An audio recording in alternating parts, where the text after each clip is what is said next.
ijtimoiy tarmoqlarda har xil g'iybat, bo'xtonlarni, iftiro, fitnalarni qilishligimiz bilan biz o'zbek qavmi ulamolarga ham tosh otilyapti. Ulamolarni aybini topib, ayniqsa siz yoshlar, siz o'rganib olgan ozgina o'sha internetdagi deyman yana, ijtimoiy tarmoqdagi ozgina bir eshitgan ilmingizni darrov men ilmli bo'lib qoldim-u, domlamni aybini topishlikka men haqliman degan fikrga borib qolman. Alloh asrasin. Alloh asrasin. Tilingizni tiying. Ayniqsa bir mo'minni g'iybat qilish nima edi? Uni go'shtini yeyishlik bilan barobar edi, balkim uni jasadi, o'lik bir jasadi tanasini yeyishlik bilan barobarmidi? Allohning o'zining xabarimi? Endi ulamolarni go'shti debdi, masmuma debdilar.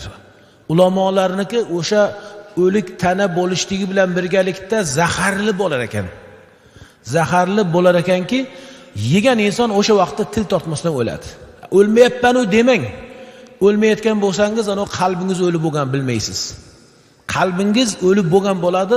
U qalbga keyin va'zu, irshod, bir nasihat, bir xabar, ma'rifat unga hech ham kirmaydi. O'shandan saqlang.